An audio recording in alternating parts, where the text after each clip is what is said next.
to win the race and go the whole time, right? You're going to get burnt out. You're going to get distracted. You're going to get bored. You're going to either burn it all down because you don't have any sort of fulfillment and purpose in there, or you're going to continue to struggle, and you're going to be going in an uphill battle, right? There's a book called Power versus Force. You're going to be forcing your way. That doesn't work. When you can go with the flow of who God created you to be, and utilize the gifts and talents and surround yourself with the people, that comes from being in connection with Him. If you're missing that part, life is meaningless. I'm going to go straight all the way out there and just say it. Life is meaningless. You may be able to do productive things, but at the end of the day, you're going to die. Life doesn't really matter. Sorry to be dark, but at the end of the day, it's like your impact is much greater if you can work with God. Let Him work through you and do what He created you to do. You have a unique blueprint that can only be fulfilled by you being your authentic self. So that's number one. A lot of guys, myself included, we struggle with this. We want to do it our way. We want to crank through and make an impact and make our name greater.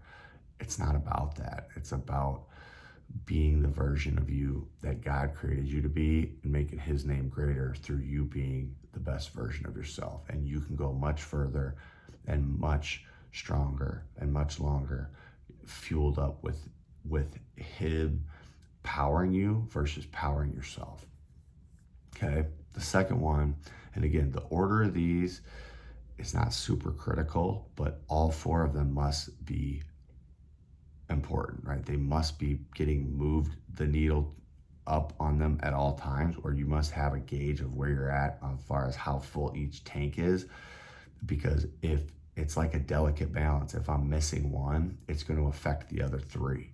So that purpose, if I'm so motivated because I know that I'm doing something that matters, I'm feeling connected to God, I'm feeling like this is what I'm called to do, I will crank so much longer and harder than if I'm just going to a job that I feel like, what's the point even, right? So the second one that I put down is the health and fitness. Again, this one may not be one that's on your radar right now, but I'm going to be totally blunt with you.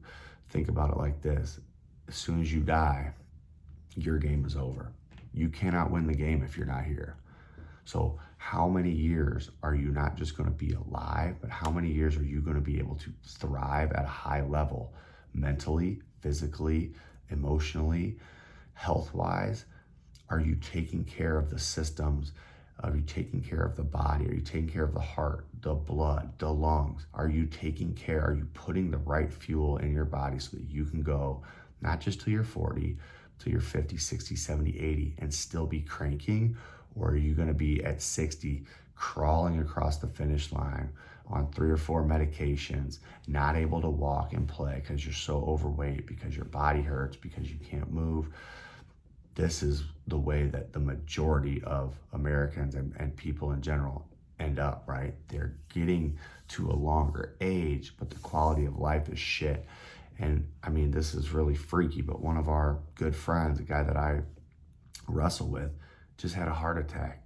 I don't even think he's 50. If he's 50, he's low 50s.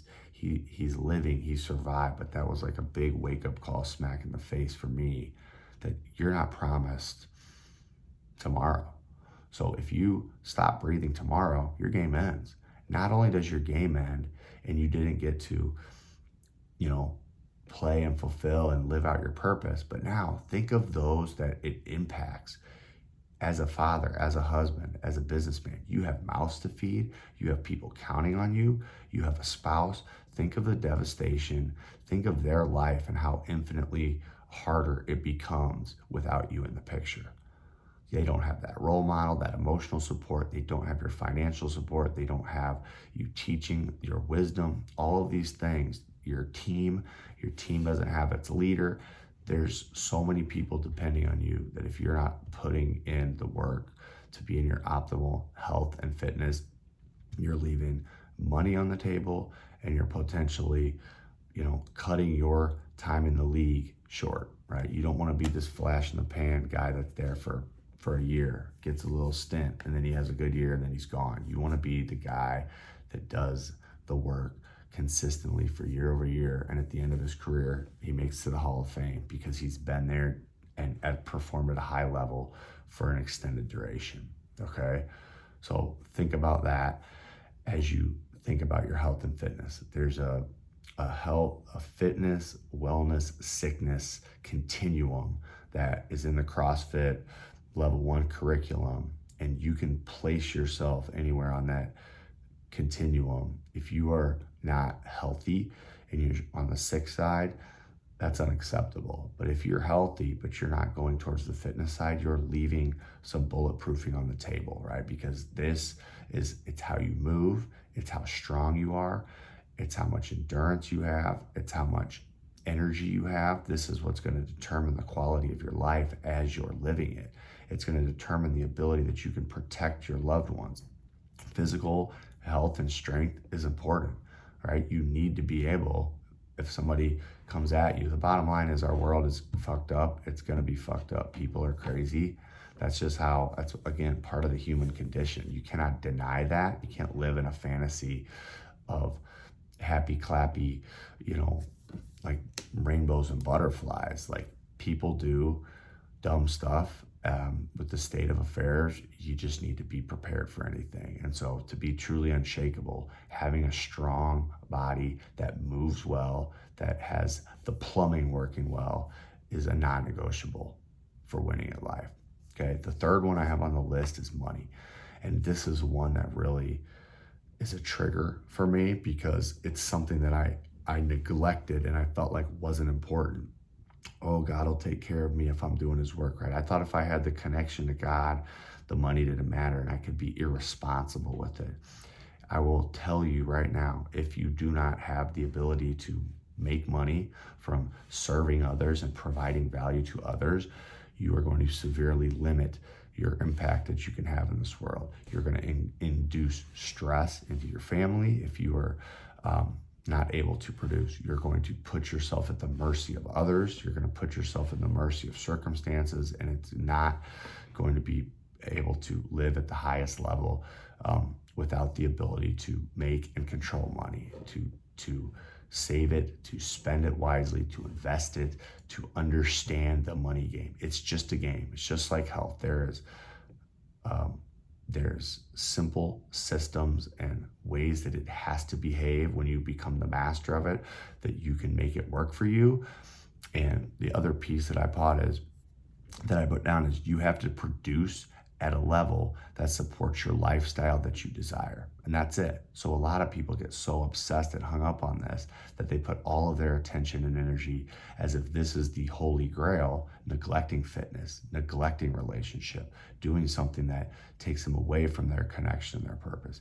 If you are someone that is killing the money game, but you're over investing your time and your commitment to that, then you also have area for improvement, right? Because once you've achieved the level where you have money in the bank, you have protection, you have an income that allows you to live the lifestyle you want, anything above and beyond that is a waste. And it becomes a dick measuring contest, it becomes a distraction, it becomes an ego boost. But if you continue to neglect relationships and health, then the money becomes a negative side. So where are you at with your money game? Do you have enough? Is your family stressed out? Do you have too much where the family is stressed out in other ways because that's all that you're investing in and you're neglecting and you are on the verge of a heart attack and ending your time in the game, that you're on the verge of divorce because the business controls your every move and your wife is sick of it, but you're not listening, you're in tune, right? So pay attention to the money.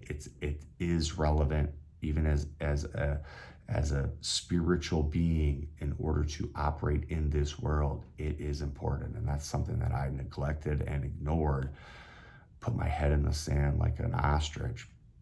And it's something that now I can stand firmly and say, this is one of the core 4 pillars. You have to own this money game.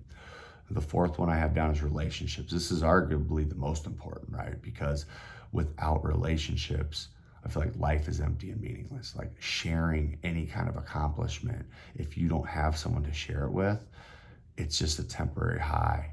Those achievements, it doesn't really matter. It's about doing experiences and achievements with others that you truly get the joy. And in order to excel at this relationship game, you have to hone some skills. You have to develop some skills. It's no different than understanding the money game. It's no different than understanding this health and fitness game. There's certain metrics that you need to move the needle forward on. There's certain metrics that you need to understand. I have down emotional control and communication and self-awareness. If you are not developing a skill set in these areas, then you are leaving money on the table in the relationship quadrant, and you will never fully achieve the joy that you could in this life. I don't care how much money you have, if your relationships are hollow, if you're not having conversations that are enhancing your life, if you're not doing experiences with the people you love, if you are not in tune with their emotional bandwidth, if you are just a bull in a china shop, if your communication is terrible, you are leaving that connection, that relationship piece on the table, and you will never truly achieve the joy that you could. So those are the 4 things that matter. Each one of these can be incrementally improved at the same time. But like I said earlier, that game is difficult. To focus only on those and remove all distractions and focus on 4 priorities at once, that doesn't leave you much time left for anything else. And that is where the game becomes tricky, right? Because who do I have to put on the back burner? Well, it's those pleasure things, right? I don't have the bandwidth to waste time doing shit to impress other people that are outside of that immediate circle, right? Outside of my bubble. I don't have time to waste scrolling and caring what the internet world thinks of me. I don't have time to waste getting wasted with the bros and being hungover and not able to invest in those 4 areas every single day. I don't have time. Pick any vice. Gambling. It could be excessive working out. It could be excessive work, like I talked about earlier. It is a delicate balance. Just because you don't have a vice like booze and hookers and drugs doesn't mean that you're not out of balance. You could be addicted to work. You could be addicted to working out. You could be addicted to your relationships. And if the balance is off, if you're not producing, if you're not putting in quality time with your family, if you're not putting in the work for your health, you're going to end up losing. Because just like a car with the check engine light, if one of those areas drops to an unhealthy level and you start to ignore those warning lights, and God's pretty cool. You'll get the warning lights. You'll get the flashing light that tells you, pay attention. There's something wrong here. If you're not willing to investigate and do the work when that happens, shit blows up, life's gonna suck. If any one of those 4 blows up, you get a divorce, you get health issues, you get sent to bankruptcy, right? Any of those are taken away or totally bottomed out, it becomes the only thing that matters until you get that back on track. So the game that we're playing and why it's so difficult is because if they're good, you're not putting possibly the time and attention needed to go to great, right? So what does it require? What does it look like in order to have all of these things thriving at once? It requires discipline, it requires commitment. More importantly, it requires a plan, it requires clarity, it requires a blueprint.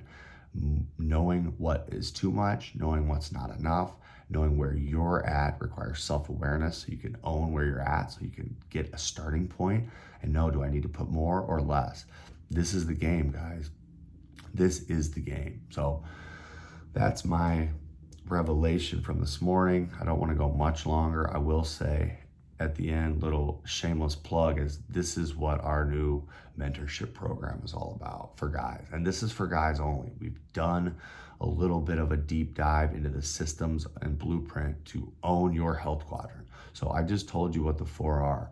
If you want to play that 4-pronged game, right? You've got your God piece, you've got your fitness piece, you've got your money piece, you've got your family and your relationships piece. If you're playing that game, which if what I'm saying resonates with you, you're playing the game. whether you realize it or not, maybe you suck in one of those 4 areas, you're playing a 3-prong or a 2-prong game. That doesn't mean that you can't immediately step into the game of a 4-pronged game, a 4-pillar, a four columns. But if you want to play that game, then this is what it looks like, right? So we have the 1 pillar, the 1 quadrant project. You have the fitness piece, the health piece. I can help you get that piece filled up if it's lacking. If you're 20, 30 pounds overweight, if you've been to the doctor, you're on the borderline of type 2 diabetes, if you can't walk up and down the stairs without getting out of breath, you know that that area sucks. But maybe you're moderately fit, maybe you don't feel that that area is that big of a deal, then how much time are you investing in that? Do you have a system?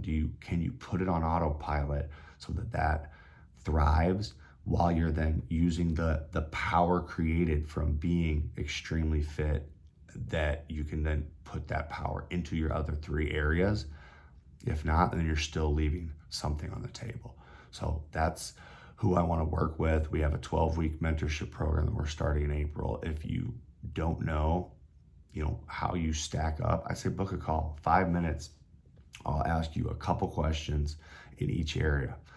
How much money do you have?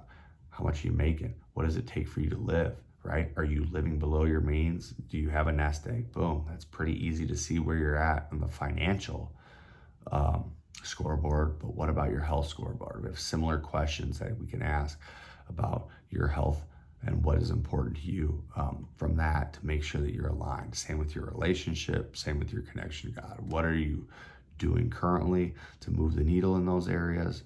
And where are you lacking? What are you not doing? So that's our game. Thanks for listening. Like I said, if it's something that resonates with you and want to jump in with 4 to 6 other dudes for like a 12-week mastermind to really dial in all 4 areas, especially your fitness quadrant, then message me. But that's all I got today. I love you guys. Have a great day.